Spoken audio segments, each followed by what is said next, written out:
You are listening to a True North Eager Beaver Media Podcast.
The True North Eager Beaver podcasts are proudly brought to you by our founding sponsors, the Miss V Mysteries from Corvid Moon Publishing, your source for science fiction, fantasy, and cozy mysteries featuring a broad diversity of characters.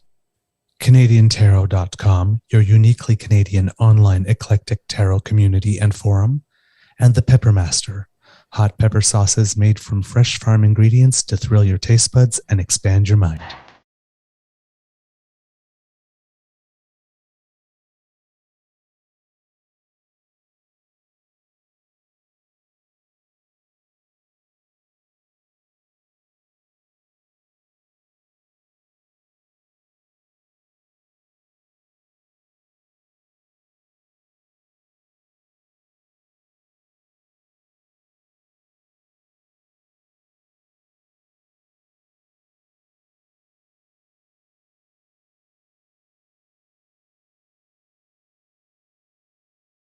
Well, good morning and hello, kids, and welcome to Season 3 and episode number 139 of The Daily Beaver here on the Crier Media Network.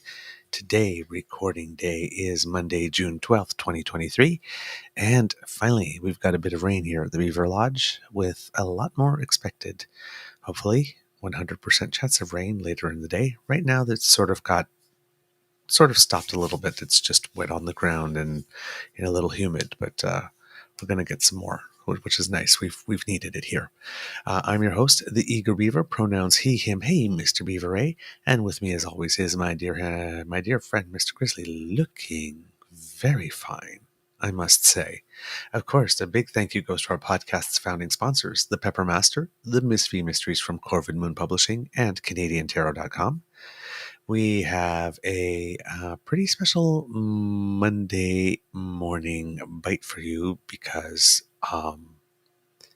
well, we didn't think that the indictment would be unsealed before Tuesday.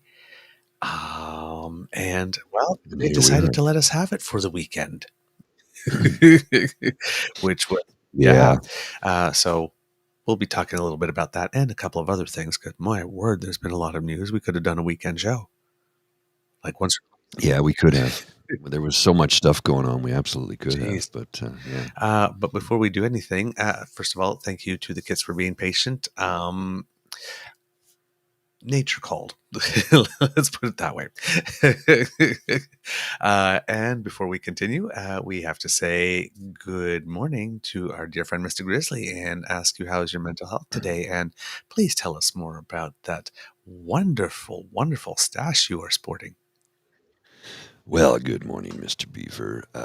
Mental health, the jury's out on that one. I didn't. I had a really strange, bizarre, vivid dream that interrupted my sleep, to say the least. So I'm a little off this morning. As for the, I'm going for the early 1900s strongman mustache. You know, with like the circus strongman, or a pugilist, like the boxer. You know, back in my day, we didn't have cough syrup. We drank whiskey, and that was good enough for us. Gosh darn it. I don't know. I can't look at myself in camera because it's like I just burst out laughing every time I see this ridiculous mustache. But it's all for a good cause. And for the remainder of this week, it will be coming off Friday morning, and we'll probably do it on the air because Why not? I want it gone. But I committed to wearing this mustache for a week because I had a single donor for the Cornerstone Housing for Women who donated $500 for me to sport this for a full week. So I'm going to honor that. And he's like, no, you can shave it off. I'm like, no, man, I said I'd do it. You donated the $500. That's a lot of money to Right. donate. So I'm going to follow through. He's like, you are a man of your word. Well, yeah, my word is my bond. Well, I So mean, if you here we weren't, are. the next time you want to do something like that, who would donate? Well, this is the thing, right? It's like if you commit to something, follow through on it. So I had 5 different beard and mustache styles last week, and today I'm going with the curly strongman stash. I might go back to a Salvador Dali pointy thing tomorrow, or regimental sergeant major style, I believe is what they call it. So we'll see. I'll play with it this week, and by Friday morning, it will be coming off, and I am going to be grateful to have it gone because I cannot take myself seriously. I'm like, I just look in the camera and I just laugh. I'm like, oh my god, I look ridiculous, But you but know what? ridiculous for a You good wear that cause. one quite well, actually. I have to say. Well, it's the bald head. If I had a full head of hair, it wouldn't be as Probably. effective. This way, I look like literally the circus strongman. You know, it's like or a wrestler from the Yep, yep. '80s, a Quebecois wrestler Yeah, from as the I was saying '80s. that, all you're missing is the singlet. Yeah, yeah, yeah. I think I have one too. Oh, man. Well, good morning, Kit Linda, Kit Elaine, Kit Ellen. Lovely to see you. Kit Sadeka, Kit the Daily Beaver. Nice to see you. It's been a while, I believe. Kit Jen, lovely to see you too. Kit Tabby G, thank you for joining us. Kit Mike H, hello. I'm not sure I recognize that name, so if you're relatively new, welcome to the Beaver Lodge. Thank you for joining us. We're glad that you're here. And let's see, have I missed any? Oh, of course, Toronto Dan. Of course, we got to say hello to you, good sir. All right, I think that's everybody that's here today. Thank you for joining us. As you may notice, there have been some slight renovations at the Beaver Lodge. Yes. Yes. How did that get here, Mr. Grizzly? Well, when I came down to Kingston on the weekend to pay you a visit and go see you in that magnificent play that we had a couple of emotional surprises we weren't expecting, I manufactured a mic wrap for you. So we are fully branded now as the True North Eager Beaver. You can see Woo-hoo. it at all times. So I can, occasionally when you're the live logo up in the top left or top right, I should say, every now and then it gets right over your Yep, forehead and I have to pull it down. Well, we're fully branded now at all times. there we go. Ah, wonderful, wonderful, wonderful. No, oh, Mike is not new, Kitty Lane. Okay, thank you very much. Not new, in and out all In the and out time. all the time. Okay, well, we're glad you're here. That's great. You must not chat a lot, I guess. Oh my word. Oh my word, kids. Wow. I'm not going to say that. I'll go with it. We'll just uh, I, I, I, uh, I think, well, let's just say somebody paid Mr. Grizzly a very, very nice compliment. yeah, we'll leave it at that. I love We'll it. leave it at that. Aw. uh, 15 beaver points. There you go. There you go. There That you was go. good. That was very good. And if you're listening at home, well, then you're probably just going to have to tune into this one visually. All right. Let's see. Where do you want to start today? Do you want to save the frump stuff for last and stuff? Yeah, let's save that for last. I have to go into the office for around 9, so we've got about 90 minutes this morning, so we can deal with a few things. But yeah, let's save that for last. Let's get into the whole David Johnston stepping down Yeah. bit. Yeah. Ah, Uh, as the again, unless you've been living under a rock, you've probably heard that former Governor General, former conservative nominated Governor General, mhm. current, well, prior. to stepping down. Recently, let's say, Liberal nominated Special Rapporteur David Johnston, I guess had enough. I don't know what else it would be, but yep, said that he's out of here. I'm finding this disturbing because it's becoming a Yeah. pattern. We got destroyed. The person that was named to be the interim ethics commissioner when Mario Dion stepped down for reasons of ill health. Well, I mean, she didn't get run out of town, but she had the job for a No. couple of days, and then nope, because even though she had been working for the office since before the time the prime minister became the prime minister, because she happened to be related by marriage to someone who's a cabinet minister, when the ethics office, while she was there, did issue a ruling against him one time.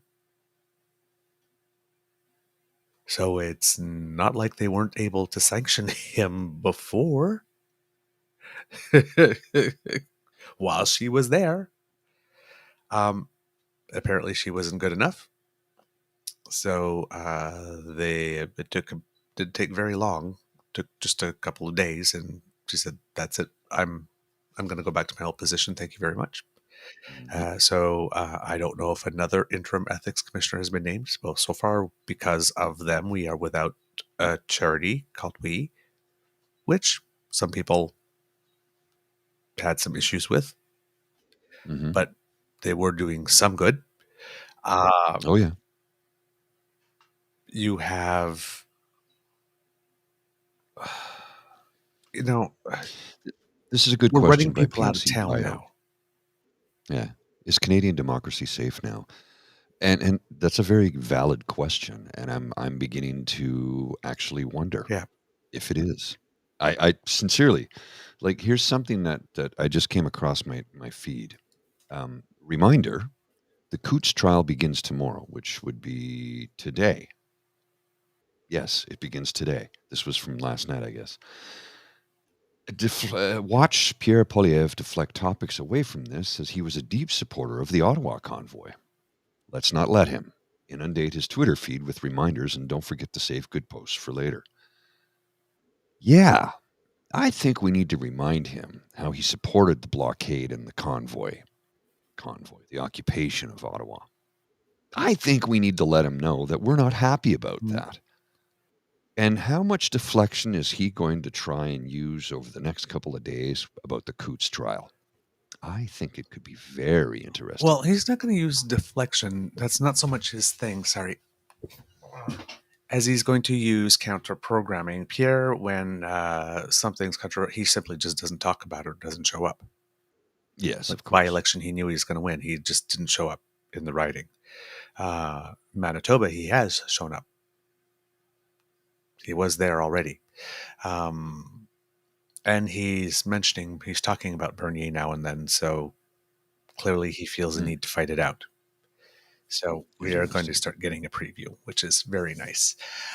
He is fighting on two fronts, which is very, very, very nice. Um,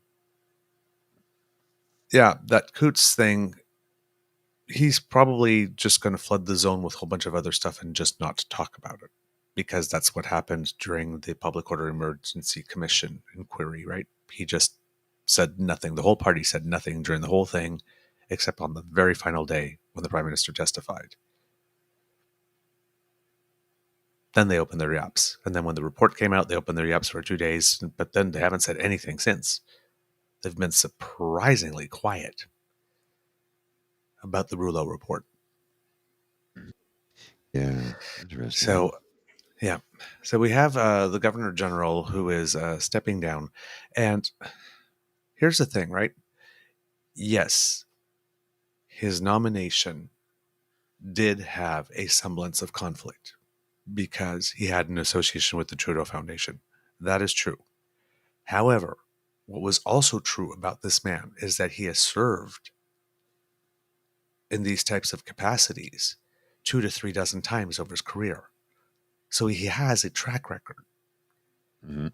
If all we knew of him is that he was a governor general once and then worked for the Trudeau Foundation, maybe you would have more of a case if that was But taken in that's isolation. But even then, all he did was show is that he is capable to work with a prime minister regardless of the color of the stripe of that prime minister. You think that would have bolstered the case for his impartiality, well, yeah. right? And as we mentioned when we had that Lisa Raitt comment where she was trying to shovel 2 scoops of BS, right? When she was saying, She's well, good at that. just because he was called upon X number of years ago to do something for Mulroney, like this, it doesn't matter, you know. And it's like,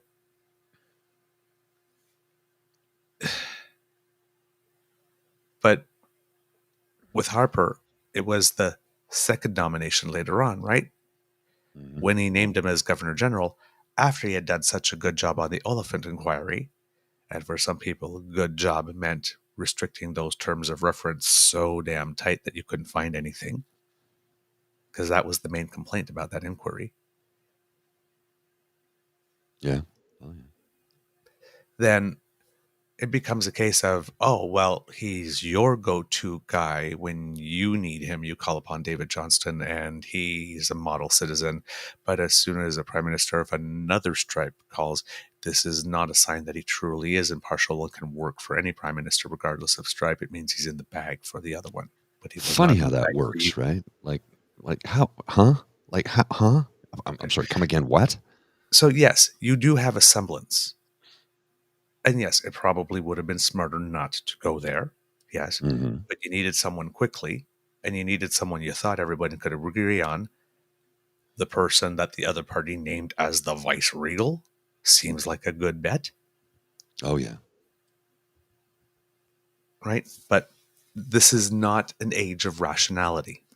No, clearly This is an not. age of I must contradict, I must be contrarian. It doesn't matter how good a point it is, how right it is, how logical, how moral. That's the only thing that's important is to oppose, is to be against, is to maintain the fight. Nothing else matters. You could have the most silver tongued person ever in human history come along and try to explain this, and it will not work because that avenue does not exist. It's not open, it's completely closed. Yeah. It's fight, fight, fight, fight, fight. Own the libs, own the libs, own the libs. Doesn't matter. You could do a physical experiment on their body right in front of them and they would feel it for themselves and they will still deny it happened. Of course.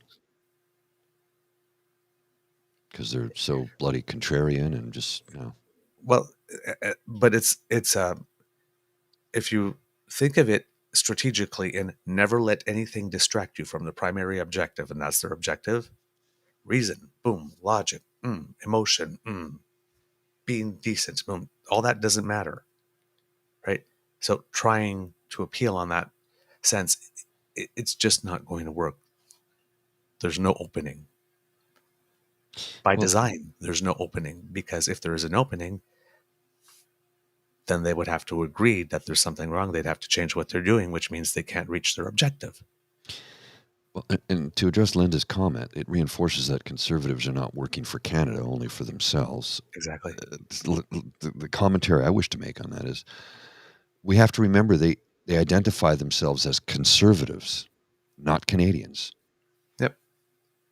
right? And case in point, and it's been time and time again that they've done this, but when Zelensky addressed the House of Commons, each party member leader stood up and said, Canadians are here to support you, except for Candace Bergen.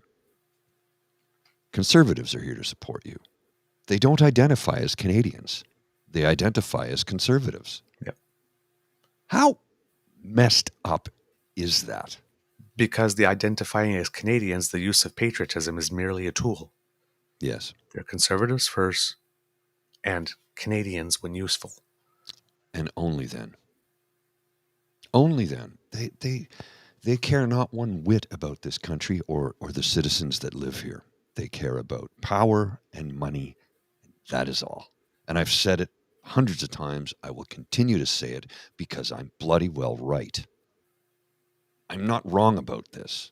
They've proven it time and time and time and time again, and they will continue to prove it because all they care about is power and money, and they will do whatever and say whatever to gain both. These are not good people. No, Not good people at all. no, no, not at all. Now so with David Johnston, everything that happened before, yes, you can make it a case. Technically, they are right. And listen, I'm the former PR guy, even though my position, personal position, I've been stating it all along, is that this is ridiculous. Oh, yes. If you're going to be super pedantic about it, yes, technically they are correct. Mm-hmm. But that's if you don't factor in the entirety of everything we know about this man that Exactly. came before. Exactly. That's you just focus on that one detail. He once worked for the Trudeau Foundation. That alone is semblance of conflict. He got to go. Well, that was indeed what was happening Mm-hmm. when we showed that clip last week, Mm-hmm. where PP was saying, "Oh no, he's a great guy, and you shouldn't let his past associations from that long ago with a previous conservative government mean that." This was like within the same party, Yes. right? Mulroney hired him once. Now you're hiring him. And you see no problem with that. You see no problem with that. Doesn't that look like, he's your go-to in the bag guy? And no, no, no, no, nobody should. This okay, so you deemed him good to appoint him at least twice. And David Johnston was at the head of the Debates Commission. Mm-hmm. He was appointed by Trudeau there. I don't remember the Conservatives screaming bloody murder when that happened. When you're the president of the Debates Commission, that's kind of important when it comes to an election. Yeah. They didn't make any complaint that he was with the Trudeau Foundation then, and then therefore was in the bag for the Liberals for the next Of debate. course not. Of course not, because they don't need to win the nanosecond.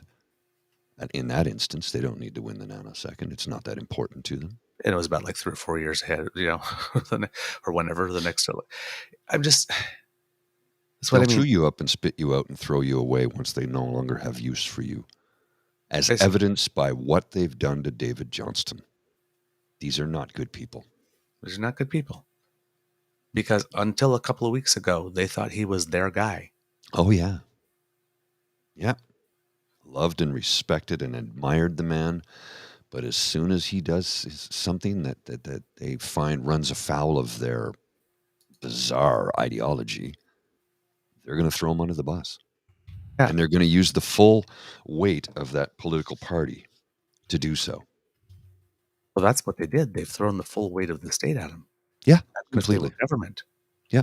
Oh, yeah. Imagine if they were government I don't. and I they shudder. literally had the full weight.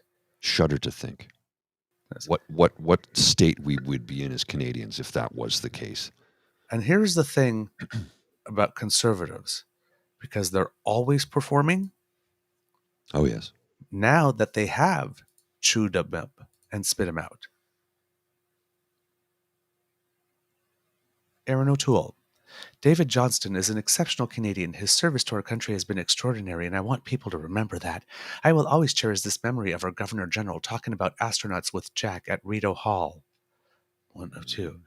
It's so disappointing that the Prime Minister used his stellar reputation as a political shield. It's time to finally call a national inquiry to look at how to best safeguard our democracy from interference. Oh, Aaron, you started out so well. The first tweet should have been one and done. Well, not only that, he is the one that went to testify and then wrote that article Yeah. saying that the Governor General's. So Yeah. you didn't question his integrity, you disagreed with his assessment. Okay. But while everybody else is doing it, you didn't actually stand up and said, hey, this is a man of integrity then. You're saying it now that he's gone. And Well, that article of yours was an extra shovel full on the pile. It one wasn't of written one, to help him. one of the things I saw this past weekend, and I don't know if you noticed it, was how people were going, "Oh, I met Justin Trudeau once in the 8th grade. Does that make me am I in his pocket now? Am I his best friend now? Does it, are we ski buddies now? And I saw a ton of tweets like that. And to that, I'll say, well, I met Prince Charles King Charles when he was Prince. Does that mean we're best buddies now? I shook his hand and had a conversation with him. I did the same with Princess Diana. I Does stood that mean, across I stood across the street when Queen Elizabeth came to dedicate that statue, I guess, sculpture to Oscar Peterson. Oh yeah, yeah, yeah. Just right up the Yeah, street from but where I I live. just saw like the top blue of her hat. But that's You're that's part of the royal family now. that's how I got this. Yeah, you're part of the royal family now. Whether you realize that or not. Well, that's how I got it. Yeah, yeah. Oh, of course, yeah. Saw her from across the street 2 weeks later. Lizzie sent me this in the mail. That's how it works, right? That's how it works, man. According to the Conservative Party of Canada, if you've ever had an association with anybody, now you're in their back pocket. So, I mean, to that end, I saw Ronald Reagan, so that means I'm tied to the U.S. government now, right? I've been in the same room as Mandela and Bill Clinton.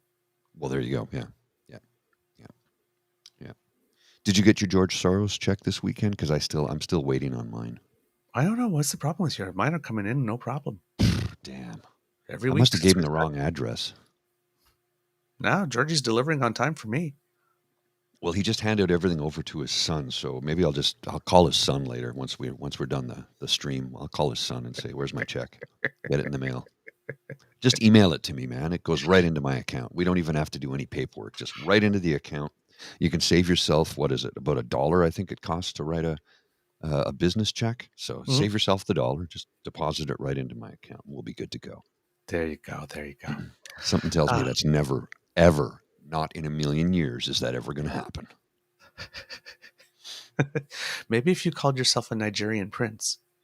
I mean, with that mustache, they'd buy it, I'm sure. Sure. Nigerians wear this mustache all the time. Yeah. Yeah, that's it. Yes. That's the ticket. That's the ticket. Yeah. Yeah, that's it. Yeah. I'm from Nigeria. Yeah. Yeah. I'm a former Nigerian prince. Yeah, that's the ticket. Yeah. And I got some cousins that are royalty and they got a couple positions open for you. Yeah, that's All it. you got to do is just send me $1,500 clearing fee, and I'll send you 10 million. Send 10 million quatlus, that is, not dollars. 10 million quatlus, and a quatlu is whatever I want it to be because it's a made-up word. But it starts with Q. Currency. QURENCY. That's our get rich scheme. We start currency and then just sit back. See, if we were terrible people, we'd probably have somebody on that right now. Well, I have some oceanfront property in northern Saskatchewan for sale. I'll give you a great price. I promise you. Great vistas. Oh yeah, it's spectacular. For me, it's primo real estate in the Everglades.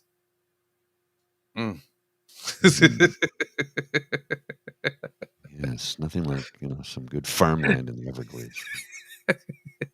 Great for growing rice. You just got to worry about some of the local wildlife. That's a little bit of a problem there. Yeah. So, yeah.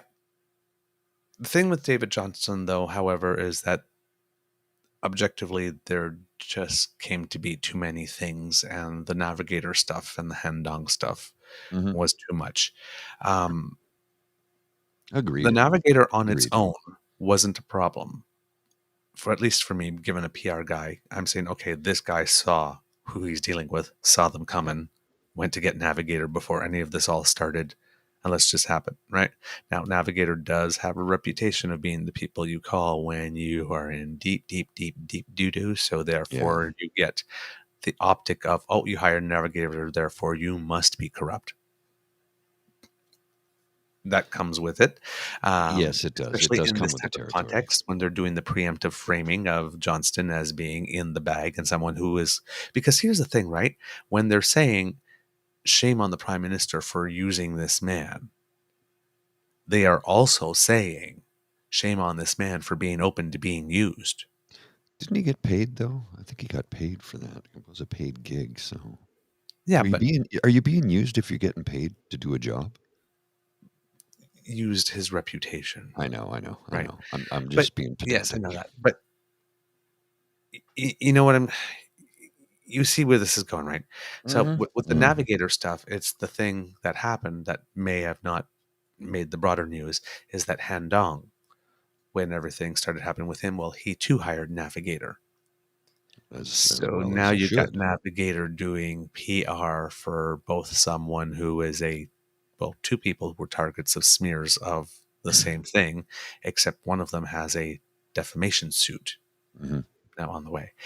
Um, Probably not a good idea, and I'm not actually sure why Navigator would not have volunteered to one of the two parties, whoever was signing up second, that they were already doing things with one, and that may not look good. Yeah, why didn't they yeah, they should have informed him of that, right? I mean, shouldn't that been, you know? It seems I would have at least asked questions somewhere internally, Mhm. like, should we be Was there a taking on possible both clients at conflict the here? same time? Yeah. All they saw were dollar signs. So, I mean, that one's like, but then it seems that also when he was doing his report, given everything that's been going on with Handong, that there was no actual interview with Handong on the basis that he had an action before the courts, Right. of course, which has been, again, at one point, it just becomes one too many things. Mhm. Getting at the stage that they can pick that thing and that thing and that thing and that thing, and now you're making the other team dance to the sound, dance to you lighting 1,000 brush fires. Um, so this had to happen. Yeah. I think it was kind of This had inevitable, to was it happen. not? Unfortunately, Mr. Johnson um, maybe still believed we lived in a time politically in which no, my track record of decency should speak for it.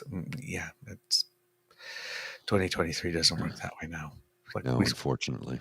we said it on our episode, a few weeks ago that as soon as the thing came out, it's like get ready for Operation Destroy David Mhm. Johnston. Oh, yeah. Oh, yeah. They Called it. don't care. They don't care. They will Called destroy it. you. They don't care. They I think I will specifically said that if he did recommend a public inquiry, that I wouldn't have been surprised because of all Mhm. that pressure, but that if he didn't and actually did the right thing and didn't, that it was going to be Operation Destroy David Johnston Which or is Annihilate. that's what it's been. Yep. These people are nothing if not predictable. This is very true. Nothing if not predictable. Um, but yes, there became just too many things that you can, put a pin in and raise up as an issue. And, when you can go on a talk show and or a political show and you can say, yeah, what about this thing? And then go, okay, well then what about this thing? Oh, okay, then what about this thing? And then there's little kernels of truth here and there. It's impossible. Right. It becomes that situation where the party that's trying to get things solved is just being constantly put on the back foot and on the defensive. And again, as they keep on saying, if you're explaining, you're losing. So, Yeah. yeah. So he pulled the trap door on himself. Now we're in a situation, however, where um, Pierre Polyev seems to have taken a bit of a lesson because he now says that he is open to working with other people on finding that unicorn that he claims exists, and we'll get started on preparing a list of people. Oh, that's going to be Now, cute. now I predict either or and it could be both these things or one of them. Um, that anybody else is going to suggest is probably going to be acceptable to him, Mhm. meaning that you know you need to take who I suggest or I'm going to burn the whole place down. Well, watch him suggest somebody like Eva Chipyuk or something like that. And that's what I'm thinking, right? The person he's going to suggest is going to be so completely unacceptable. Yeah. Completely. Yeah. all the things that they've been saying about David Johnston about being partisan, this one is the walls are going to be dripping with it, Oh yeah, with whoever and they and see. and don't you dare accuse me of that which I am guilty. Right. Right, right, absolutely. And his other option was to not propose anyone. Right. I said, well, we're going to do this. Yeah, I'll show up. I'll see what's going on. I'm not going to really propose anyone. And then just reject. Nope, not good enough, not good enough, not good enough. So it seems, at least for form, he's saying that he is going to propose someone.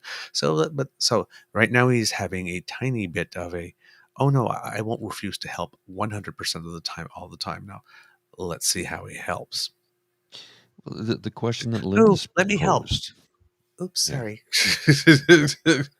The question that Linda's posed that I've got on screen right now. Why on earth would anyone agree to it after seeing what Johnston went through? Well, And I completely, that's the other completely in thing. lockstep with you on that one.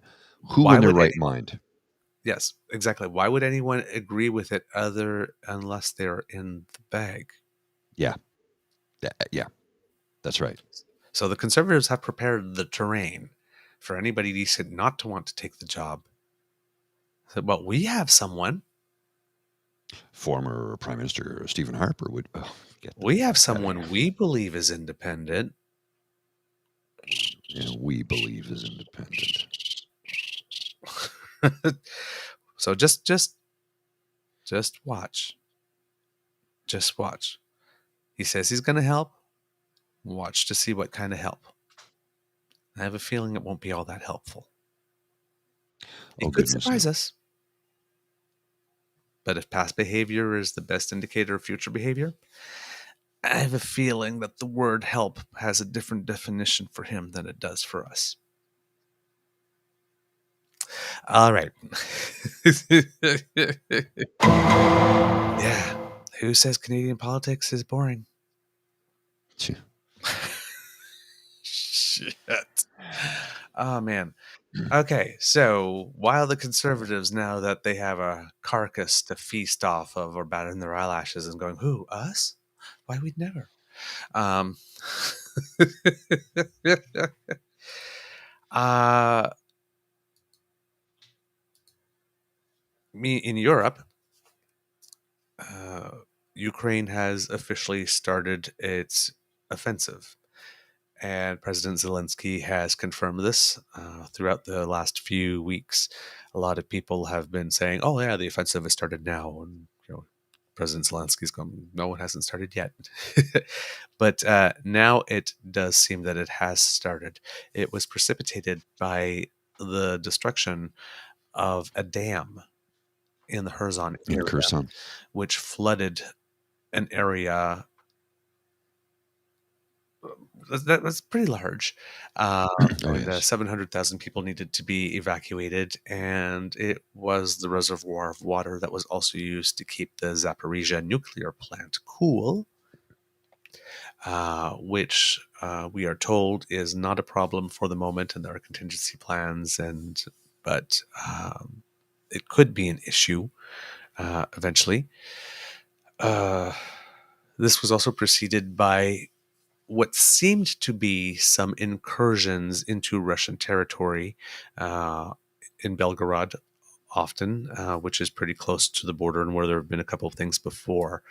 There have been some activity where, well, I mean, even there have been drones around the Kremlin a couple of times, sort of flying, and it is suspected that Ukraine has managed to find some people within Russia who are willing to stage certain operations, Russians within Russia, probably, who are not quite happy with the government, who are willing to stage certain operations.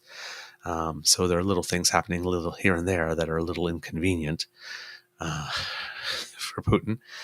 Um, and in Belarus, the construction of the facilities that will host the nuclear weapons that Putin plans to deploy there are about to be finished, and Putin says basically the day after they're finished, he's going to start deploying some weapons there, Great. which is obviously making some people nervous because obviously it creates another front on the Belarusian border. Um, Not good. Yeah, not good. It seems that the offensive has retaken. I've heard different reports, like 4 districts or 2 villages. I heard it's 4 districts and 2 villages. I'm not quite up, but they've reclaimed a little bit of land, and they're trying to see what to do in the area that got flooded because the water now has started to recede. Um, Obviously, people need potable drinking water. You got 700,000 people that Hmm. were displaced. But I'm it's about to get messy. It also seems that Iran may be helping Russia build a factory somewhere in Russia for the production of drones, which is not helpful. Not helpful at all. So yes, we're probably going to be hearing a lot more of that pretty soon, because that's going to start picking up now that the counteroffensive is on. Back home in Canada with wildfires, we've had shifting winds and cooling temperatures on Saturday, which helped prevent a wildfire from spreading to Tumbler Ridge in northeastern British Columbia. About over 2,000 residents were evacuated last Thursday, and the fire is burning about 23,000 hectares over there.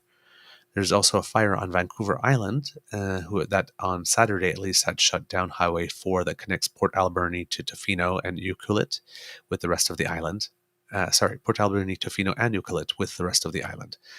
I'm not sure, I haven't heard whether or not that's been reopened yet or still closed, but please make sure that you're checking your routes in and out in case of you need to evacuate, and to see which highways are open for you. In Quebec, fires continue to burn in the northeast of the province.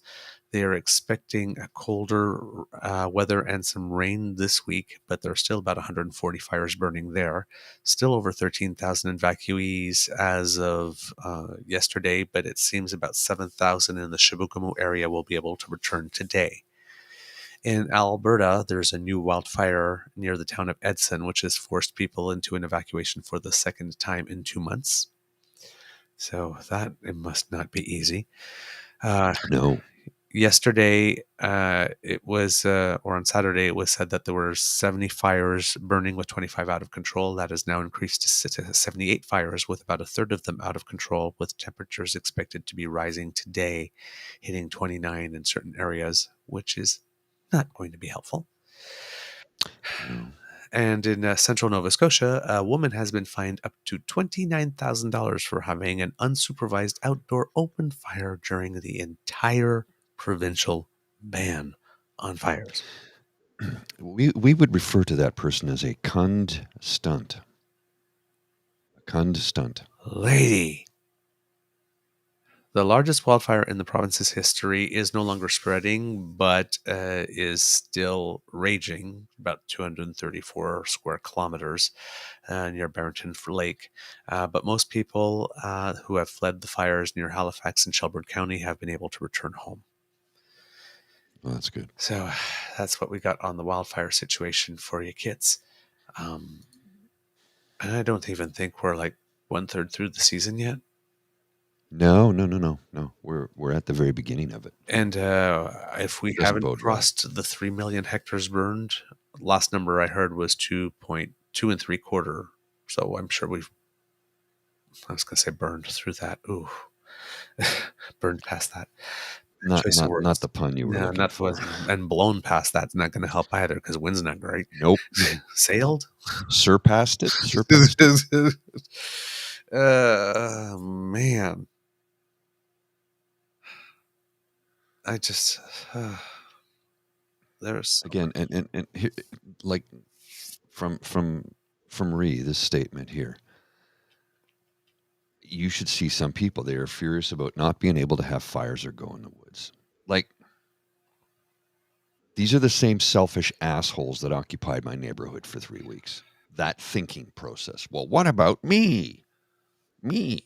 What about me? I should be able to go into the woods. Where's my freedom? You, your freedom to burn down a province. Wait, what? I, I know. I know. It's just, oh man. you want to just go out and smack people. Really, right? Just just Right? just grab them by the throat and smack them several times until they stop babbling with this incoherent bullshit and go, "Wait, no, you're still spewing bullshit." And just keep this is what you want to do. Don't do it. I recognize the emotion though. Don't act upon that emotion, but you are allowed to feel it.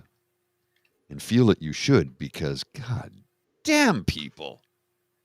What the Seriously. Seriously. What the? I'm right with you. What the? Oh man. Oh man. I tell you.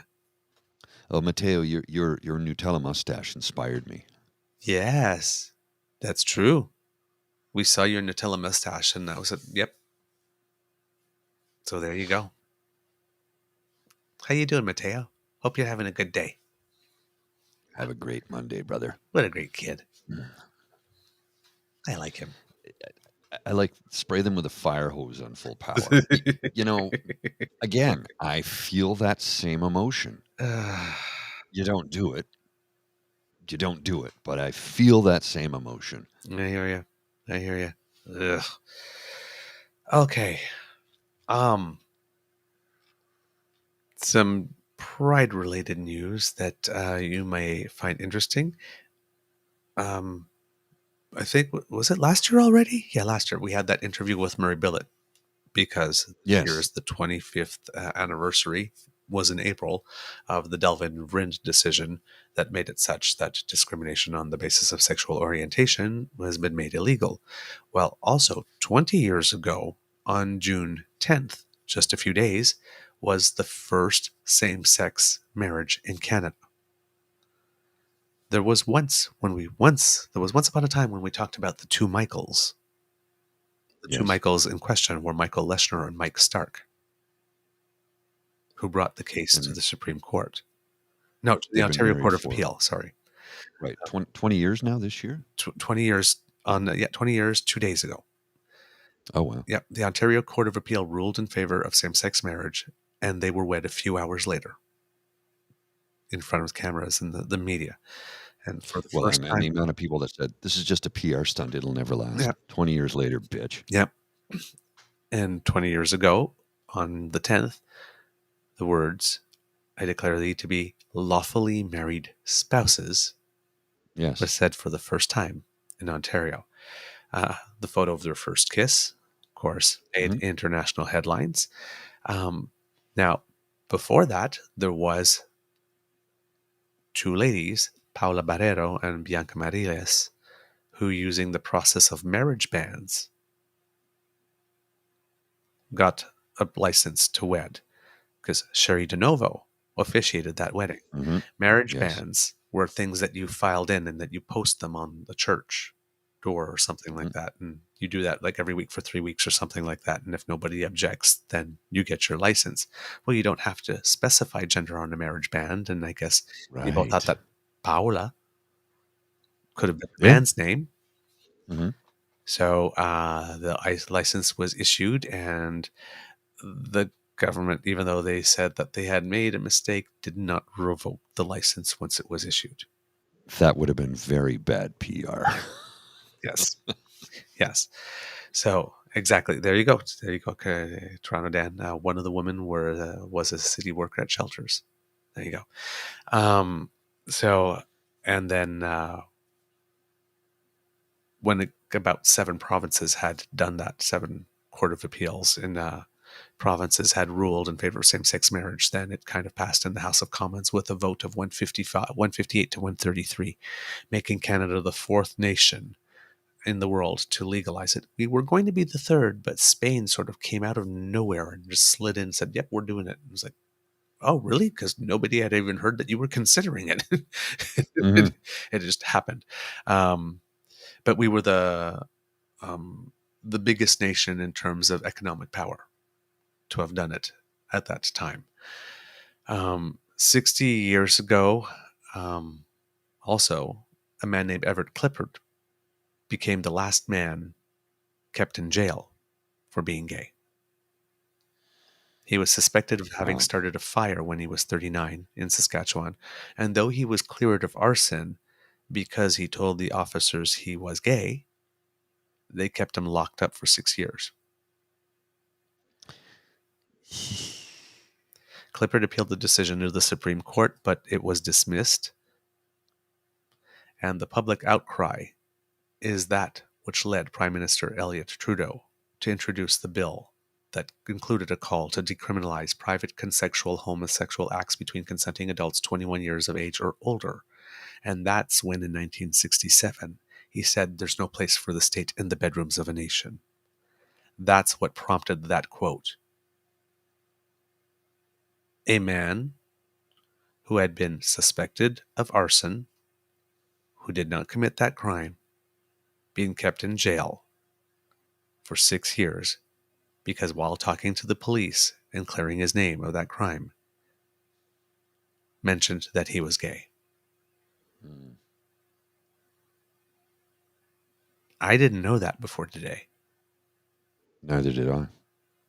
I didn't know that that's what prompted the Prime Minister of the day to say that quote. It was because This a is man was kept in jail for 6 years simply because of for his. having admitted who he was. That's not that long ago. It was in my lifetime. This happened in my lifetime. Hmm. So that bill, He was imprisoned when I was alive, is what I'm getting yeah, at. Like this, you know. that bill became law in 1969. Clifford still remained in jail until July 1971. So I would have been 3 when he was released. So even though the law passed, They kept him. because that was processing time. Let him think about it a little longer. Maybe he won't be gay when we let him out. Yeah, that's it. Yeah. Clifford died at the age of 69 in 1996, and in 2016, the current Prime Minister granted him a full pardon. Well, that's good. Still astonishing to me, like that was the law of the land. Like, how bass backwards were we? In 1971, there was still a man in jail in Canada simply for having admitted to the police in the context of an entire other investigation. It wasn't an investigation about moral turpitude or, Mm-hmm. right? Or propositioning someone. It was about an arson case. Something totally unrelated. And they just took him off the street and locked him up. And in 1971, there was still someone in jail simply for having admitted they were gay. We've come a long way. We have a long way to go. There's a lot of work left to be done. A lot of work. We have come a long way. I mean, it's unimaginable today that somebody could be imprisoned for being gay. It's unimaginable today. Well, okay, it was unimaginable 5 years ago. It's not, sadly, it's not unimaginable today because we see how they are protesting at schools because schools are celebrating pride. And they're like, stop grooming children. They're not grooming anyone. They're telling you that we live in a nation where you're allowed to love whom you choose. While they love children, settle the fuck down. Nobody will ever allow that. No one ever. It's never going to happen. we're in such a bizarre timeline. I don't know what to think some days, and this is one of those days. We've come so far, but somebody's trying to backpedal us. There's a group of people who want to backpedal us into a time that never really was to begin with. It never really was. And you can read all about it in this book from Marcy McDonald called The Armageddon Factor. And it's all about the rise of Christian nationalism in Canada. And they're doing it under the guise of Christianity. These people are not Christian at all. Not in the least bit. They are the antithesis. They are the Antichrist. Didn't Jesus say, love everyone? What about Brian? Yeah, Brian's an asshole, including Brian. Yeah, see, love me too. Shut up, Brian. You're not helping your cause here. We are in a bizarre timeline, and there are days where I do one of these, the exasperated, head in hands, all the face palms, not knowing what to think. And those are the days where my mental health takes a beating. And, I've heard somebody say, but yeah, how does it affect you? Because people I know and love and care for are harmed by this. Will I ever personally be harmed by any of these measures? No. Not personally harmed by them because I'm a cis-het white male. They think I'm a part of them. I'm not. I stand apart from them. Anybody who would use Christ in that manner is as far from a Christian as they could possibly be. Mm-hmm. And they always tend to quote Leviticus or something to that effect. So the Bible, the Old Testament, they use the Old Testament constantly. But that's not Christianity. Christianity is the New Testament. I went to Catholic school. We didn't read the Old Testament. We only read the New Testament because the New Testament is the foundation of Christianity. So why are you quoting a book? Oh, I see, because that quotation suits your narrative. What was it? I'm going to paraphrase a line here from a movie and a book for that matter. They're cafeteria Catholics, cafeteria Christians, picking and choosing what they want on their plate. Well, if you're truly a Christian, that's not how it works, you see. No. You got to take it all. It's why I'm, and my mom gets upset, but I say I can't stand religion. I'm no fan. I will defend your right to practice your religion in this country. You have that right to do it. I will defend that right for you to do so. But when the practice of your religion impugns and impinges and subjugates others, no, you don't get to do that. This is my country, not your church. This is our country, not our church. We have the right to practice and worship whomever we choose. And I'll give you that right, and I'll respect that right. But when you try and take my rights away because I'm not following what you want me to do, we have a problem. And I will not defend you. I will protest against you because you are trying to rob others of their rights that you have had the privilege of having by living in this country. Indeed. And, when we're talking about it, we have to remember we're not alone. There's a whole world out there, right? In Uganda,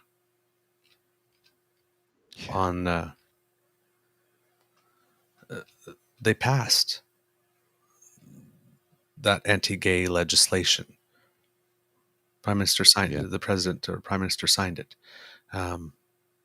It entrenches the criminalization of same-sex conduct. It also creates new offenses that will curtail any activism on lesbian, gay, bisexual, and transgender issues and eradicate LGBT people from any form of social engagement in Uganda.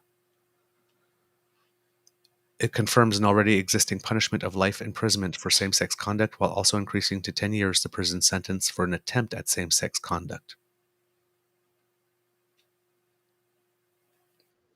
It's Uh, and I and this is brought about by a right-wing evangelical Christian, in air quotes, from the United States. I forget the gentleman's name, but I've seen documentaries about him and how he's preaching hate. Is it Bill Gothard? No, I can't remember who it is. Bill Gothard's the guy who preaches the prosperity doctrine, which means it's okay for churches and pastors and ministers to be fabulously wealthy because Jesus wanted it that way. No, he fucking didn't. No, he did not. He flipped over tables in the synagogue. mm-hmm. Yeah. But here's the worst part of that law. The new law prescribes that people convicted of aggravated homosexuality may now be punished with a death sentence. Although same-sex relationships were already illegal in the country, the new law, which passed with the support of 341 out of 389 members of parliament, includes harsher punishments for promoting homosexuality and engaging in same-sex relations, as mentioned.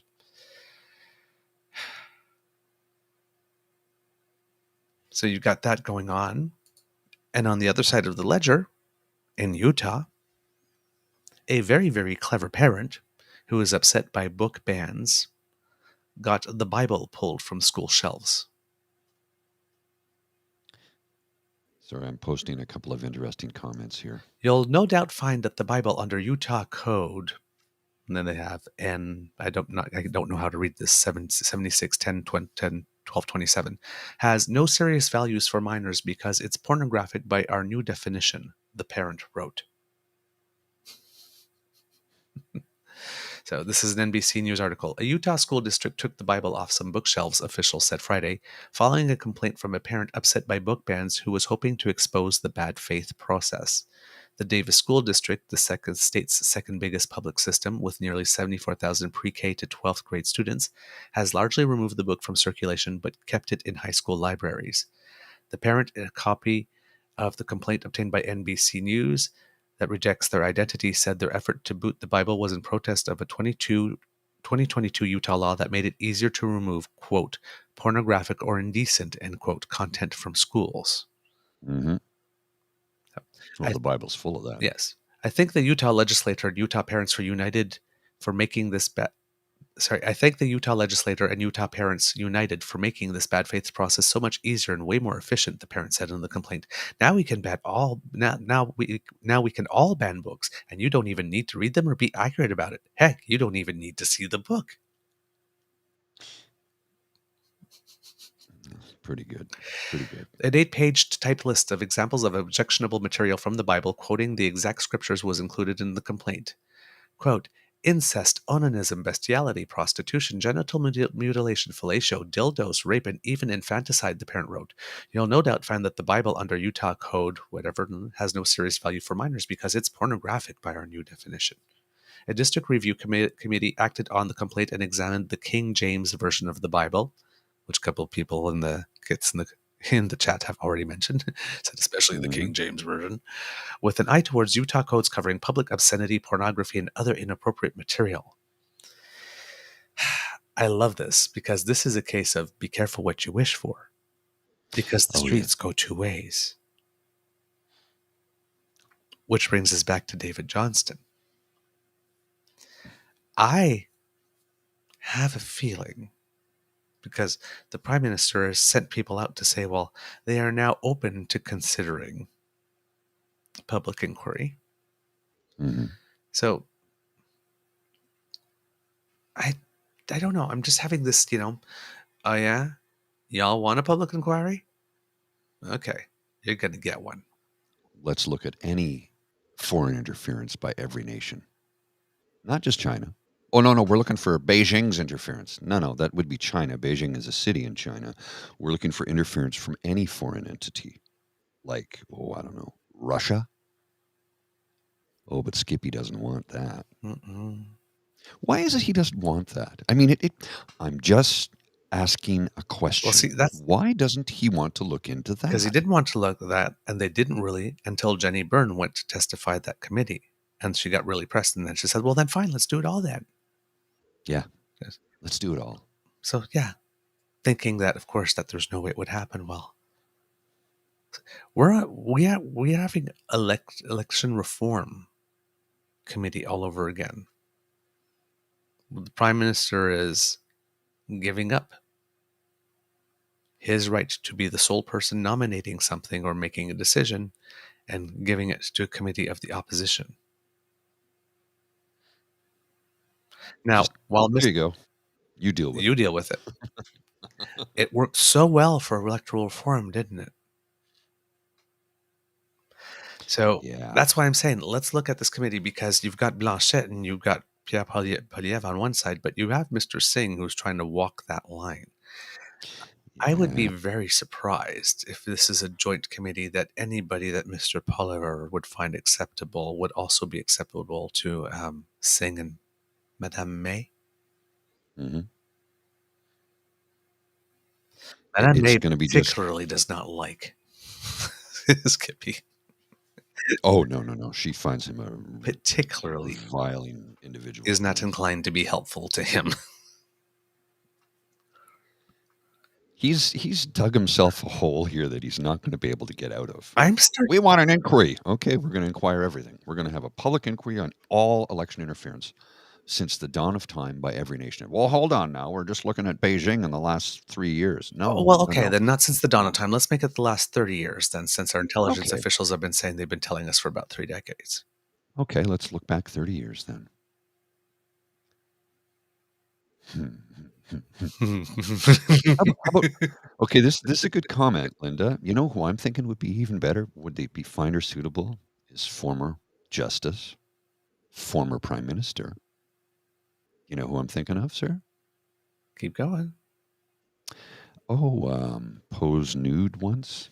Kim Campbell. You got it, Pontiac. Never even. Right? Wouldn't she be a great candidate? Oh, yes. Right? Because who dislikes Kim Campbell? She's a she's a progressive conservative to begin with. She can't stand Skippy or his Oh, minions. that's an inspired choice. But wouldn't she be acceptable to them? She wouldn't. They'd have to find a way to No. make her unacceptable. Right. So how are you gonna you're gonna burn your own down now, right? You're gonna cut off your nose to spite your face. I am recommending Kim Campbell to chair the public inquiry. Do it. Do it. Do it. You know how good that Do would be? it. Because look, I don't think there's anybody who could accuse her of being impartial or not non-impartial. You know what I mean? Like, Yeah. nobody would accuse her of taking a side. She was a lawyer and a judge. She knows how to do her job, But would and she? she'd do it damn well. Would she though? She checked out, man. Oh, I'm sure she'd nope right the hell out of there because she doesn't need that. She doesn't need that shit. Yeah. And you're right, Linda, about this.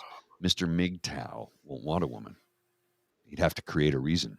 She is a person without reproach, especially from that party. A former How prime would the minister party figure out a way to burn her to the and ground? minister of justice, and oh my word, Right? that is so Ms. inspired. Kim Campbell would be kick ass in that position. She would.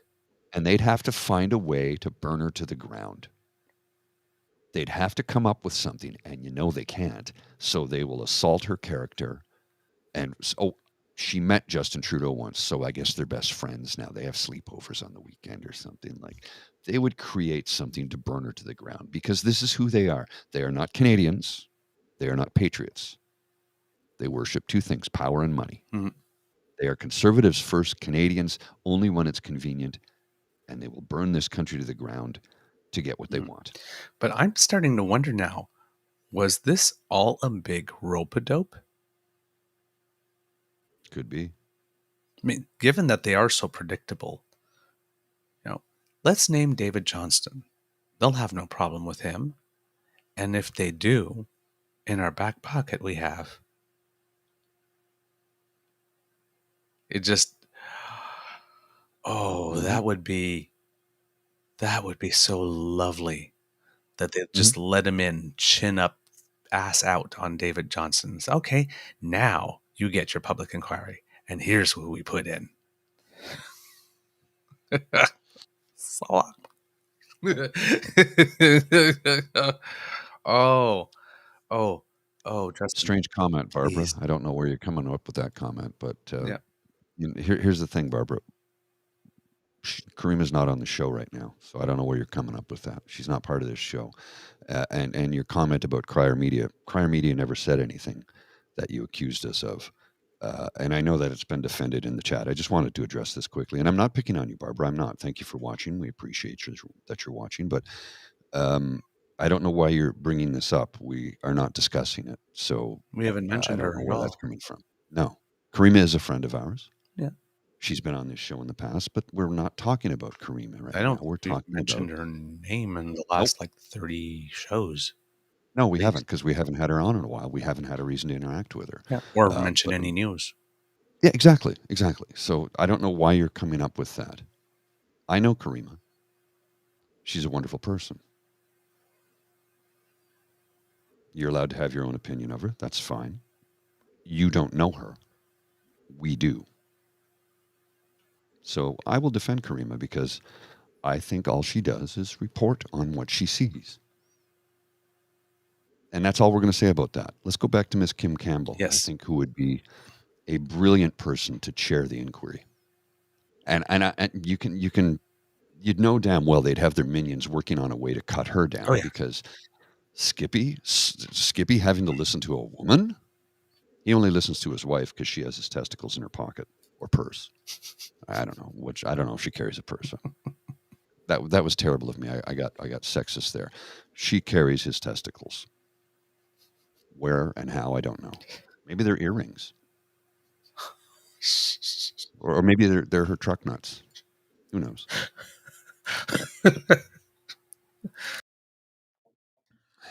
You're terrible. I'm sorry. I want to pivot here for a minute to New Brunswick because this still is in the realm of what we've been discussing today. I saw a very long tweet from a gentleman in New Brunswick at Sean Rouse, SHAWNROUSC. He's on Twitter. You can find him. And this is what he has to say right now. And I'm going to read this verbatim because I think it's inspired what he wrote. And here it is. I've seen a lot of things I hope to never see in New Brunswick politics since May 5th. But what I saw yesterday from Premier Blaine Higgs is the most disgraceful thing I've ever seen in politics in my life. The Premier of my home province has accused the Prime Minister of Canada and the New Brunswick opposition leader of supporting the gender transitioning of preschool children. And for what reason? He says it would be true because they support a policy that his own government implemented back in August 2020, 33 months ago. As being an ally on Twitter has recently taught me, it's a common refrain on social media from the fringe right wing to label people who support LGBTQ plus kids and their rights as groomers. Most people know groomers, in quotation marks, are criminals who build a relationship, trust, and emotional connection with a child or young persons so they can manipulate, exploit, and abuse them. In other words, groomers are child predators. We all know what dog whistle Premier Higgs is blowing below, and I'll read that as well in a moment. He is suggesting that the Prime Minister and opposition leader are child predators for supporting the rights of trans and non-binary kids in crisis at school. Yep. For supporting a version of Policy 713 that his own government implemented 33 months ago. This is a charge that is extremely inflammatory and shows the Premier's astonishing lack of judgment and solemnity for these sensitive, complex issues. I think it's fair to say that everyone would be seriously troubled by the notion of a child in kindergarten being encouraged to review their gender identity at such a susceptible age. I certainly am. Who wouldn't be? Anyone who encouraged this behavior towards a young child would be incredibly suspect, to say the least. Of course, the notion of a 4-year transitioning is nonsense. Policy 713 doesn't cover it explicitly because it doesn't happen. If it did happen, it would be an extremely rare case and reviewed with the utmost seriousness and care. But it doesn't. It never has, and it probably never will. Premier Higgs has displayed a staggering lack of boundaries and decorum with his charge below in yesterday's statement. It shows the depth of his obsession with gender LGBTQ plus politics, as well as his willingness to incite the very worst charges possible against his political opponents. Premier Higgs needs to immediately apologize to the Prime Minister and opposition leader for this accusation implied below, and then completely withdraw it. Also, he needs to be sanctioned by his caucus in the legislature for the appalling lack of circumspection and seriousness constituted in the charge below. Premier Higgs needs to be called to account immediately for his atrocious lack of judgment. He has twisted a policy his government implemented previously into the worst possible implications about the Prime Minister and opposition leader. I trust the legislature members and caucus will act with all due haste to condemn Premier Higgs' behavior in regards to this statement below. And here is his statement. Susan Holt and Justin Trudeau don't believe parents need to be involved in such critical discussions as gender identity, even in children as young as 4. In New Brunswick, we'll have a safe learning environment and better mental health supports, while still respecting the parent's role. Once again, Justin Trudeau shows he does not support the role of parents in guiding their children's future. Susan Holt and Justin Trudeau do not believe that parents need to be involved in such critical discussions as gender identity, even in elementary age children as young as 4 years old. With the changes we've made, Policy 713 achieves this balance. We will have safe learning environments with better mental health supports while still respecting the role of the parent. We believe parents must engage and clearly indicate their support for the role they play in guiding children in these vulnerable stages of their life. We are listening. Yep.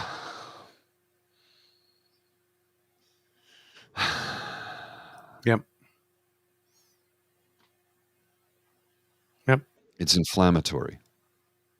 He's talking about something that has never happened to begin with.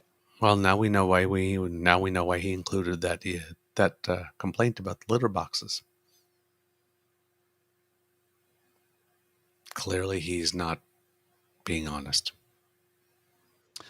New Brunswick's Anglophone school system, 41 of 48 school psychologist positions are vacant. There's some bad stuff happening in New Brunswick right now. And I don't care for it, not one bit. No, neither do I.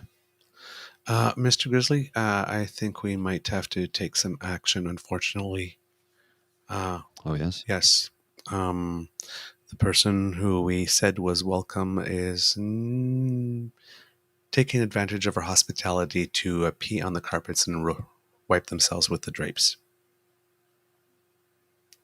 They're using some racist hashtags.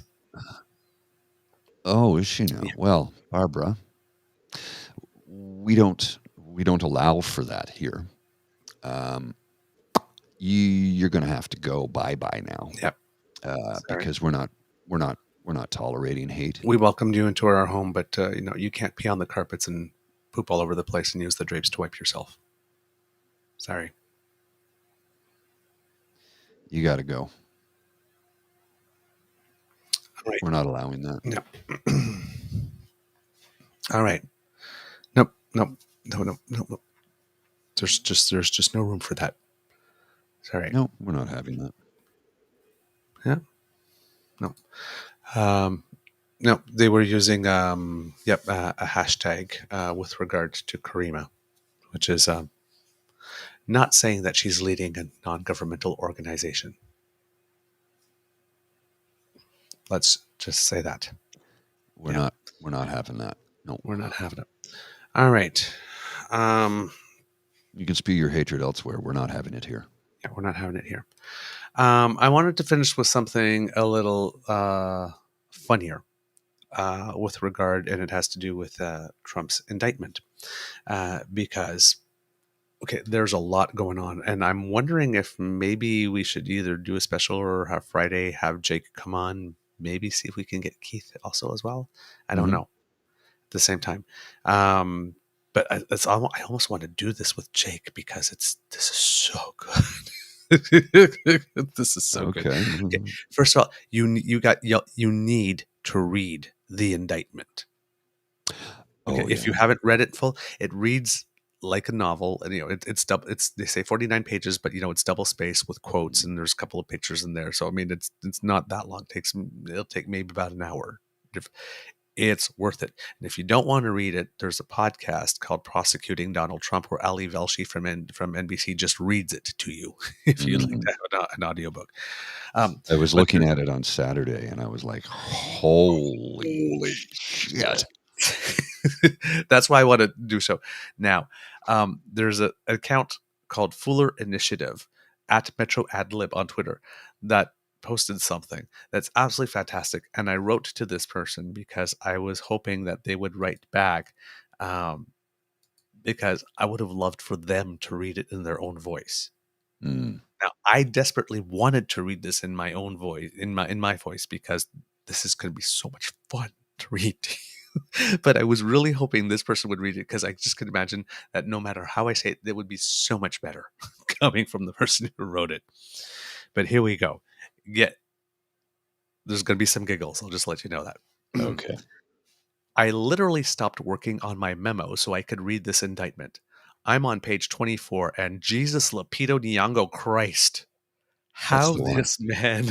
That's the one See I where was we're going? reading. Yeah, I was reading that one, and that's why I sent it to you, because I knew you'd love it. Yes. How this man still has the capacity to shock me after everything that's happened, I'll never know. But I am sitting here stunned.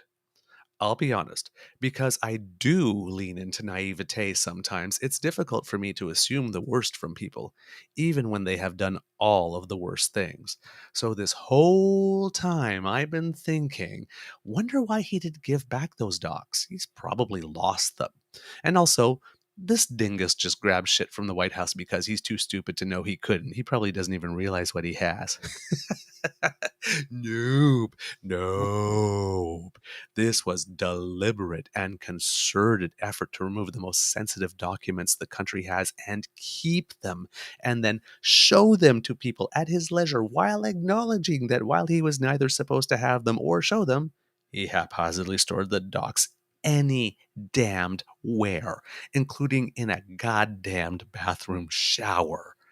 They were chucked to some random room in Mar-a-Lago, and occasionally the boxes, because there were so many, would tumble down. And top secret documents having to do with defense plans, military campaigns, nukes, you name it. Documents clearly marked top secret and confidential, and two other designations I'd never even heard of before today, but which apparently means super duper duper double pinky swearsies realsies secret, would just spill out on the GD floor and lie there, exposed for all to see, just naked and bearing all to the world like a national security full Monty. And as if that weren't enough, the archives asked this MF 11 times to give all this stuff back, and 45 would be all, I gave you everything I got. Damn, shit, there's nothing here. Then he would have had his aides move the boxes, and he would travel with the boxes. And some member of his family, Ivanka or Melania or Lara, also knew he had the boxes, but he would travel with them because that was presumably the only way to make sure he kept them. But what's wilder still is that this MF had lawyers who were like, fam, for serious, you need to turn in like anything you have that is a file and belongs to the US government, dead ass. And 45 was all to the lawyers, to these officers of the court. Couldn't y'all just tell them there's like nothing here? And wouldn't it be better if we just kind of liked burned all this shit, if it were here, hypothetically? And one lawyer was all, then he was like, you got the subpoena on May 11th. I'm coming through on the first of the month to run through that whole shit. And I'm going to make sure nothing that belongs to these United Ass States is in that garish monstrosity you pretend is a house. So 45 has his body man and his aides move the boxes again. Like just scores of boxes. He has them move a gazillion boxes again to hide them from his lawyers. And then the night before the day his lawyer is supposed to come through, he called them and was like, hey, dog, you still coming tomorrow? I was sitting here talking to all the homies and like, we don't know why you're coming. Why are you coming? And the lawyer was like, presumably deep sigh here. I already told you. I'm coming through. I'm coming through to move through the house and make sure I can tell them we complied with the subpoena. I'm going to make sure you don't have anything you're not supposed to. Okay? And 45 is like, oh, right. Cool, cool, cool, cool, cool, cool. Come on through that. I'll see you tomorrow. Then he hung up and had his body man move more boxes. I, I have to keep reading, but what I really need you to know is that whoever drafted this is giving us next level caliber Dorian Corey shade, because sprinkled throughout are experts from quotes that Donald Trump gave the press during campaigns in his presidency, boasting about how good he'd be at keeping the country's secrets safe, how we needed a return to discretion, and how people who violated national security laws and breached the protections afforded our most sensitive documents needed to be punished with the full might of the law. For real. Well, For well, real. well, well. The lawyer went to Mar-a-Lago, and 45 and his aides were just sitting there like, oh yeah, this guy wants to make sure we've turned in all the stuff and somebody take him back to the room and make sure he's comfortable. So the lawyer goes around, looks around, and finds 38 things that were top secret. And honest to God, I think they left that stuff there deliberately so it wouldn't look like they cleaned the house. So yeah, let's take these documents. Let's take these 38. I don't really need these ones anymore. Let's leave them there. Then let's let them think. Let's let them think they found everything. I Yeah, could that's see it. that's it. That's everything. You got it. You got it all. I No, you could got it all. because repeatedly, because yeah, you got it all this time, and said, no, I don't think we got it all. Can you please send us? And then he goes and picks up more stuff that he wants to keep, and then sends something, and then he goes and picks up more stuff. Oh, that's everything. Yeah, no, that's everything Uh, right there. so the lawyer packages up what's left, goes back out, and 45 has the goddamn audacity to be like, "What's up? How we looking?" Hand to God, this man says, "Is it good? Is it bad?" As though he hadn't directed everyone to clean house.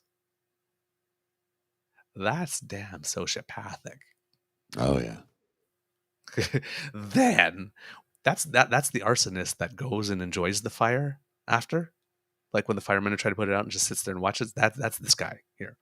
Then, when the lawyer shrugs and indicates that there's still some Chester Copperpot level shit in the box he's carrying, 45 mimes taking out the secret stuff and disposing of it. Mimes. With his wee hands.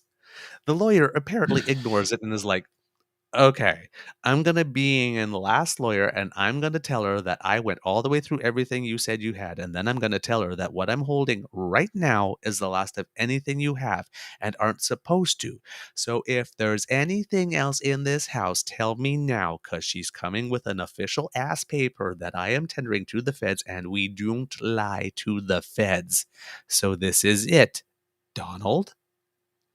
Oh yeah, yeah, yeah. Everything's there. It's all there. And 45 is like, on my mama. So the lawyer brings the other lawyer in and is like, this is it. This is everything. So you can safely put your good name and your good bar ID number on this super official sworn statement because 45 said this is it and we've complied. Let me just stop for a moment right here and tell you that I would literally die first. I would literally die before I relied on that man's representations. I'd lie down in the center of my living room floor, cover myself up in a blanket, roll from wall to wall, back and forth until I was Dexter, secure in the bedding, and then will my body to cease breathing before I'd put my name on some shit off the strength of Donald Gargamel John Trump's word. So the lawyers turned that weak ass certification in and told the National Archives and Records Administration, the entity charged with the task of maintaining our collective memory as a nation, that's all we got. As if this federal agency, whose chief responsibility is literally to keep things, wouldn't know this veritable mountain of documents was missing. So the feds got that certification back and looked at that shit like, eh? Then they subpoenaed video surveillance from Mar-a-Lago. Because, of course. And what do they see? The body man and the aides not only moving boxes, but moving boxes onto a plane. And then that plane was taken off with Trump in tow, flying away for the summer. Because he wanted the boxes with him at his vacation house. So the DOJ sent them boys in, and the windbreakers searched that stucco Mediterranean style abomination from top to bottom and found 100 plus more docks, protected docks. Your boy is a clown. There's a breakdown of the stuff they found. My word. Every time I see the words, quote, concerning military capabilities of the United States and, quote, concerning nuclear weaponry of the United States, I just, wow, wow, wow, wow. And this is the body ban. If the past is indeed prologue, we draw from my favorite episode in American history ever, brought to us courtesy of Messrs. Mitchell, Hadelman, Ehrlichman, Colson, Hunt, and Liddy. He goes directly to jail, and 45, well, doesn't. And there's a picture of a Walt Nada, who was the other guy in the indictment, the body man, who moved some stuff. I generally hope that if over the course of these Twitter years you have taken but one thing from everything I'm ever told you, it's to not lie to the feds. Do not lie to the feds. Just decline the interview and get indicted on whatever they've got. You can beg for grace later. There are literally mechanisms in place for people who come clean and are helpful to them down the line. Just decline the interview, but do not lie. Unbelievable. And It's beyond ridiculous. it is beyond ridiculous. And when we're like talking about stuff, Mr. Grizzly, like we are not kidding. It is Oh, a hot mess. I have the full indictment. I posted a link to it in the chat if anybody wants to click on it. I'll post it again just so you have a most recent. This is the PDF of the entire thing, and it reads like some bizarre fiction piece that somebody was writing, but it's not fiction. It's real. Yeah. It happened. And It's a here's the thing, right? They say like he had like 30 documents. So I'm thinking 30 pages, right? Wait until you see what 30 documents. Sorry, 300 documents. What 300 documents looks like. And when we say that this guy is messy and sloppy, and okay, we're not kidding. Yeah. In the ballroom at Mar-a-Lago, just on the stage, for months, there have been interviews with guests at Mar-a-Lago. Go, oh yeah, you can just walk anywhere. I do. I go to the ballroom all the time. Walk right through. Nuclear That stuff garish. in the Sorry. bathroom. Yeah. Yeah. Okay, so when we say 300 documents, it's not like 300 two-page documents here. No. That's a lot of damn box. That's the box that just fell. Yeah. Apparently, the person who saw that took that picture and sent it to another employee of Trump. So now you've got, and some of these documents, well, probably not this version like this, but in another one like this, one of the documents, if you zoomed in, actually had classified information that you could see. Yeah. Yeah, you can see they've blacked it out there. Yeah. It's just so bizarre. There are also, and in the charges, what's really interesting is that there are 37 charges. There are 31 counts of withholding these documents. And because these ones here are national defense documents, their level of classification doesn't matter. The fact that they are national defense documents alone is enough. Then there are some counts of lying to the feds, making false statements, a couple of counts of obstruction, and then Walt Knob has a couple of counts of his own, which I'm guessing are probably there to try and flip him. But yeah, this is really, really, really bad. And on top of that, because they're limiting it just to national defense documents, and we asked him to give them back, and he didn't, and this is the way that you store them. All these Espionage Act ones, the withholding ones, you don't have to prove intent. Do you have them? Were you supposed to have them? Did we ask them back? Did you not give them back? Did you impede us in trying to get them back? Yes. Boom. And now they actually have tapes of him actually saying to two autobiographers, because I have this thing. It wasn't me that wanted to go into Iran. It was General Milley. I have this document. I wish I could show it to you, but I can't declassify it because I'm not president anymore. But if I could show you this. And then another one at Bedminster, his golf club, showing documents. So there's at least two cases of him showing documents, and he has not been charged with dissemination yet. He's going to go to prison for this. This is a prisonable offense. There's no two ways around it. You cannot pardon this behavior. Yep. Up to 10 years for the withholding of the documents. Those will all probably be concurrent for all of them, 31. Up to 20 years for the obstruction, and up to 5 for making the false statements. He's going to die in prison.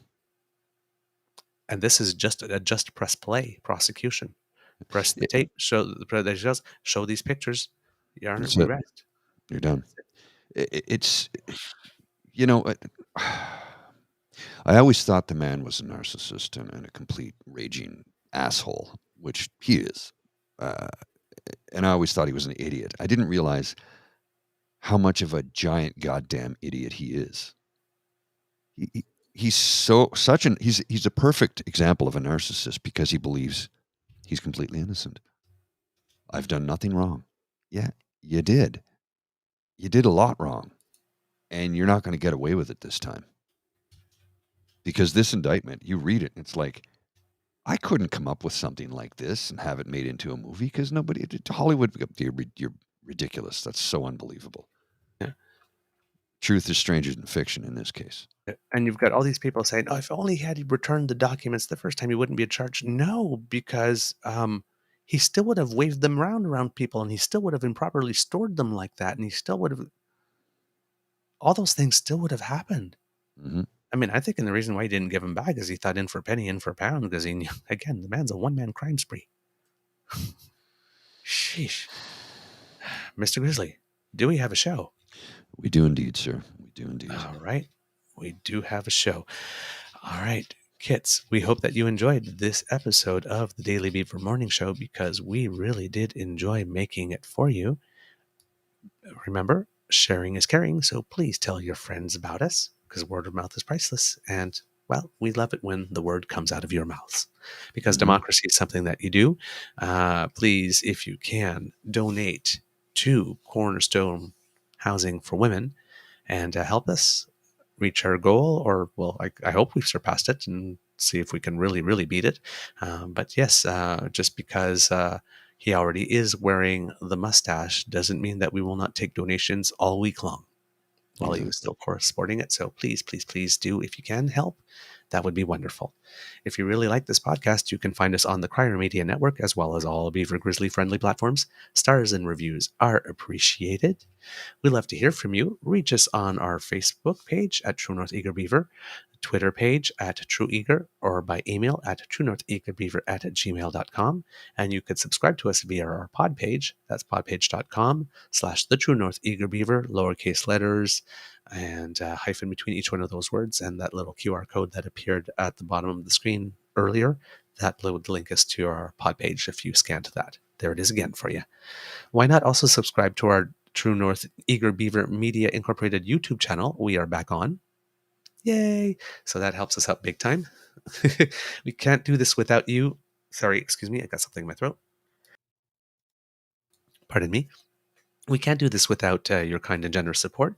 So if you feel that we've done a particularly good show, if you're watching, please scan the QR code by Mr. Grizzly's head, and that will bring you to our coffee page, ko-fi.com/eagerbeaver, all in one word, lowercase letters. And that's where you can make a donation to our hydration fund. It's getting hot. We're parched. A little thirsty. From the Beaver Lodge, this is your Eager Beaver saying, until next time, dear kids, it could be a tough world out there, so please be kind to and gentle with yourselves. Mr. Grizzly, do you have some words of wisdom for us, please? You know, I try and come up with something on a daily basis to say at the end of the show, and some days I am, wanting for something, and today happens to be one of those days, because I just, everything I've read over the last few days is just I'm in a complete state of exasperation. I'm overwhelmed. I'm flummoxed. I'm fully whelmed. I don't know what to think anymore. We're in such a bizarre timeline. So I'll leave you with this. Take care of yourself. Take care of your friends and family. Tell those that you love and care for that you love and care for them. And that's all I got for you today, man. We're in a strange timeline. Mm-hmm. Do you have a coming ASMR? I will at 9:30 this evening. I will have an ASMR show for those of you who care to view. You want to check it out. I'll post a link to it here. Just give me a sec. As soon as I find it, there it is. I will copy the link and post it. This is a link to my YouTube channel, my personal YouTube channel for the 9:30 p.m. ASMR show. If you are so inclined, there you go. It's in the chat. You can click on that and join it this evening if you like. Mm-hmm. There you go. And before we leave, we have a couple things to celebrate. Canadians did very well at the French Open. Bianca Andreescu made the finals in mixed doubles. Leila Annie Fernandez made the finals in women's doubles. Both of them came close to winning, but ultimately did not. But they were very great matches. Gabriela Dabrowski made the semifinals in mixed doubles and quarterfinals in doubles. So that's great. And Canadian golfer Nick Taylor became the first Canadian to win the Canadian Golf Tournament since 1954, because we were talking about it on our last show, Pat Fletcher. We didn't think by talking about it that would be enough, but there you go. We will do.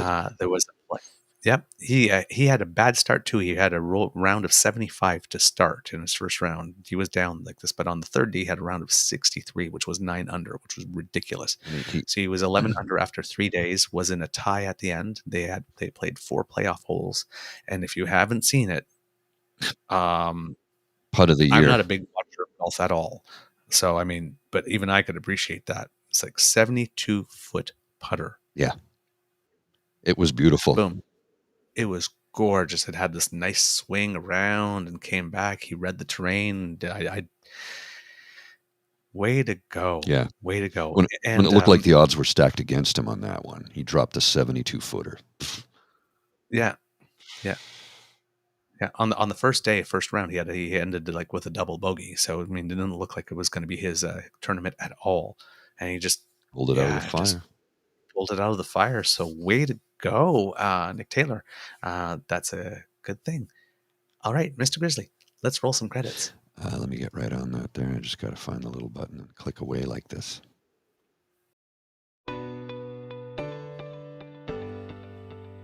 You are listening to a True North Eager Beaver Media Podcast.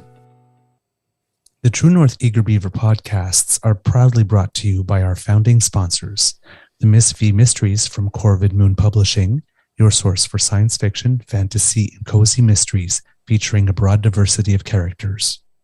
CanadianTarot.com, your uniquely Canadian online eclectic tarot community and forum, and The Peppermaster, hot pepper sauces made from fresh farm ingredients to thrill your taste buds and expand your mind.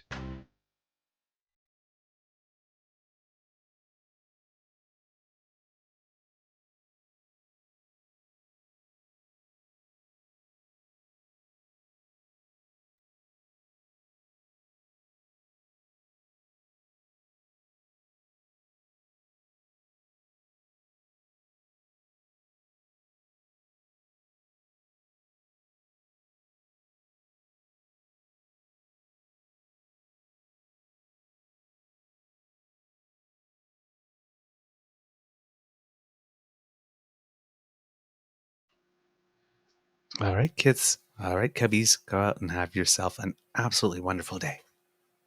See you soon. Bye.